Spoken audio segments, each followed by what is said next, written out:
दोस्तों जय हिंद जय भारत। मैं मदन लाल आज़ाद, संस्थापक संयोजक ठगी पीड़ित जमाकर्ता परिवार और all India bike board taxi union.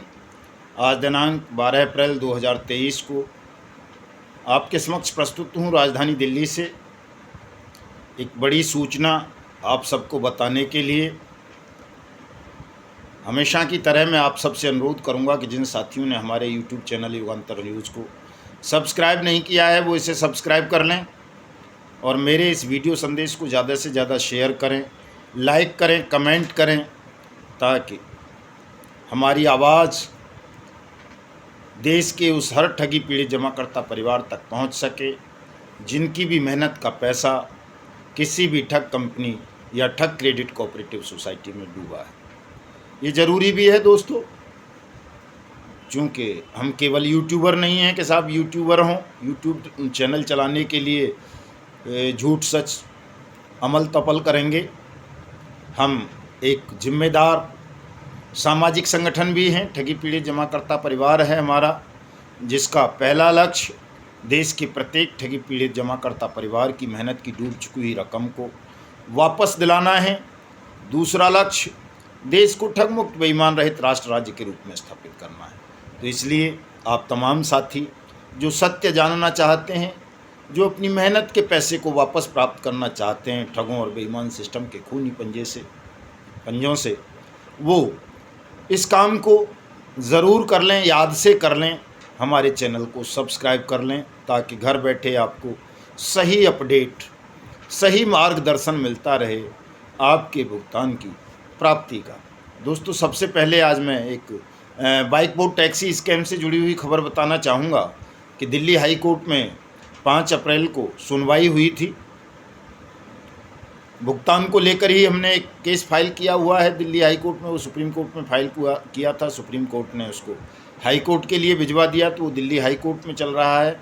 और जैसा कि होता है अदालतों में, ऊपरी अदालतों में ख़ास तौर से तारीख पर तारीख पड़ती रहती हैं, तो एक और तारीख बाइक बोर्ड टैक्सी स्कैम के पीड़ितों को मिल गई है और ये तारीख है 27 सितंबर 2023। इसे लिख लें तमाम साथी और प्रयास करें कि 27 सितंबर को ज़्यादा से ज़्यादा बाइक बोर्ड स्कैम के ठगी पीड़ित दिल्ली हाई कोर्ट पहुँचें। दोस्तों दूसरी जो सबसे बड़ी जानकारी मैं आपको उपलब्ध कराना चाहता हूँ आज, वो केवल Bike Board, Hello Taxi, Top Ride, Sahara India, PACL, टोगो Retail Marketing, Samruddha Jeevan, Sai Prakash, Sai Prasad, Adarsh Credit Cooperative Society, Sanjivani, Navjeevan, Apeshwar, Kheteshwar, Rose Valley, Green Touch, Evergreen, Nexa Evergreen, Heera Gold, Science City, Future Maker, Catchy Pixel, RMCL, Blue Fox Motion, Go Ride, Hello Ride, buy Apna Street Hawks, DPRs, कैमुना, Alchemist, Garima, Maitreyi Group इत्यादि इत्यादि कंपनियों के पीड़ितों के लिए तो है ही, उन सब के लिए भी है जिन कंपनीज या क्रेडिट कोऑपरेटिव सोसाइटीज़ का नाम मैं ले नहीं पाता हूं, चूँकि साथियों 2 लाख से ज़्यादा हैं। अगर सबके नाम गिनाऊंगा तो बड़ा मुश्किल हो जाएगा। 100 से ज़्यादा क्रेडिट कोऑपरेटिव सोसाइटी और ठग कंपनीज़ के पीड़ित तो हमारे संगठन के मेंबर हैं।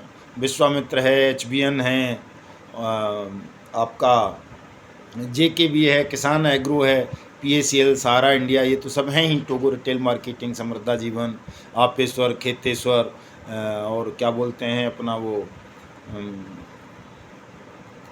GN डेयरी, इस तरह की बहुत सारी हैं दोस्तों, जिनके हमारे साथी पीड़ित जो हैं वो हमारे संगठन के मेंबर हैं। तो उनके नाम लेने में ही बहुत लंबा समय लग जाता है, इसलिए इस बात को लेकर परेशान होने की आवश्यकता नहीं है कि जी हमारी कंपनी या हमारी क्रेडिट कोऑपरेटिव सोसाइटी का नाम क्यों नहीं लिया। मैं जो बात करता हूं, हमारा संगठन जो आंदोलन चला रहा है वो अनियमित जमा योजनाएं पाबंदी कानून 2019 के क्रियान्वयन के लिए है, सटीक क्रियान्वयन के लिए। और अनियमित जमा योजनाएं पाबंदी कानून 2019, the banning of unregulated deposit schemes act 2019, BUDS act, ये आपकी सबके भुगतान की गारंटी का अधिकार है, कानून है, अधिकारिता आधारित कानून है। ये जो आप सबको भुगतान की गारंटी का अधिकार प्रदान करता है कि यदि किसी भी भारतीय नागरिक का कोई पैसा किसी भी ठग कंपनी, ठग credit Cooperative society, firm, SSG, corporation इत्यादि में डूबा है तो उसके पैसे के भुगतान की गारंटी भारत सरकार ने राज्य सरकारों के साथ मिलकर ली है, और वो भी आपकी जमा राशि के 3 गुना। जो भी पैसा आपने जमा किया है उसकी 3 गुना राशि 180 दिन में भारत सरकार और राज्य सरकारें आपको प्रदान करेंगी। ये कानून ये कहता है। तो इसलिए जब हम इस कानून की बात करते हैं तो किसी भी ठग कंपनी या ठग क्रेडिट कोऑपरेटिव सोसाइटी का नाम लेना ज़रूरी नहीं हो जाता।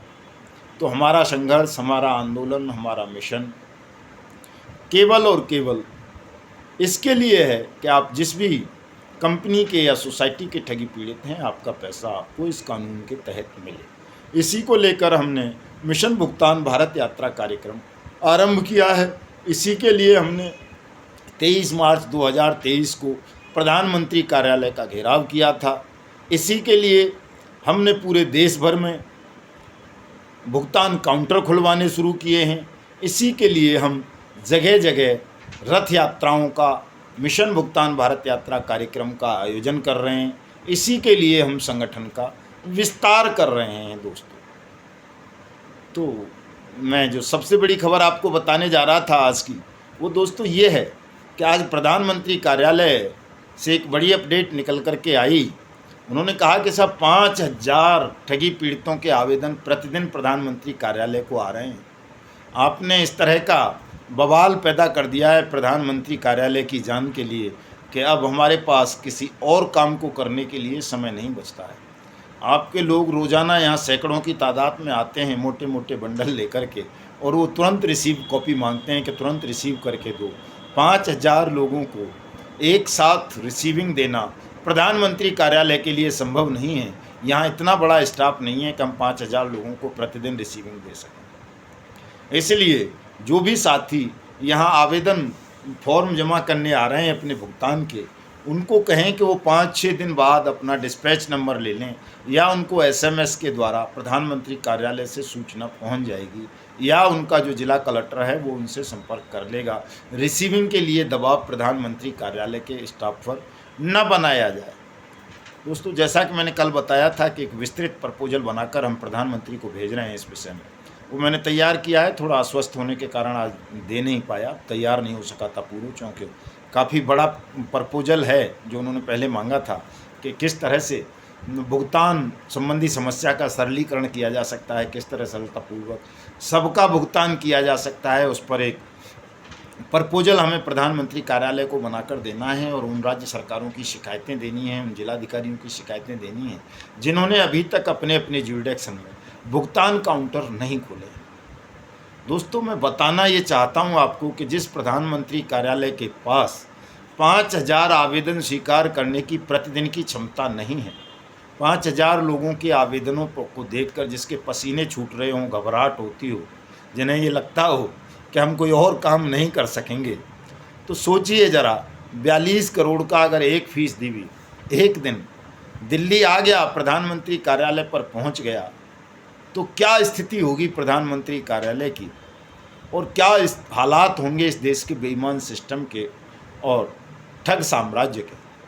आपको इस बात को गंभीरता से सोचना है दोस्तों, और मेरा तो यही अनुरोध है आप सबसे कि संकेत में ही आप इस काम को समझ लें, और 2 अक्टूबर 2023 को पूज्य बापू की जयंती के अवसर पर 42 करोड़ का 1% भाग मुझे दिल्ली में चाहिए।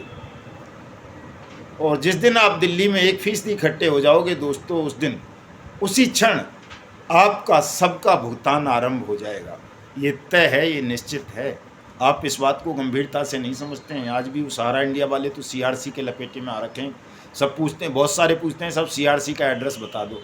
अरे भाई, CRC भुगतान एजेंसी नहीं है। CRC को शिकायत करने से कुछ नहीं होगा। आपका पैसा लिक्विडेटर देगा या बट्स एक्ट के माध्यम से मिलेगा। लिक्विडेटर अभी अपॉइंट नहीं हुआ है सहारा पे, उसका इंतजार करो तमाम लोग। अमित शाह अभी घोषणा करेंगे कुछ दिन में, शायद 15 दिन बाद अभी घोषणा होगी 4 लिक्विडेटर्स की। उनके यहाँ आपको आवेदन करना है, CRC में नहीं करना है। उसको लेकर परेशान होने की आवश्यकता नहीं है, या अपने जिलाधिकारियों को ही कीजिए सब लोग बट्स एक्ट के तहत, क्योंकि ज़्यादा संभावना यही है कि प्रधानमंत्री अमित शाह जी को कहेंगे कि बट्स एक्ट के तहत ही सहारा इंडिया परिवार की क्रेडिट कोऑपरेटिव सोसाइटीज़ के विक्टिम्स का भी भुगतान हो और क्यूसॉप का भी। इसको गंभीरता से लो, इंतजार करो, थोड़ा धैर्य करो। सीधे PMO को ही अपने आवेदन भेजो, डाक से भेजो, अपने जिलाधिकारियों को बाई हैंड दो। तमाम जिलाधिकारियों के यहाँ काउंटर खुल चुके हैं देश भर में। जय हिंद, जय भारत।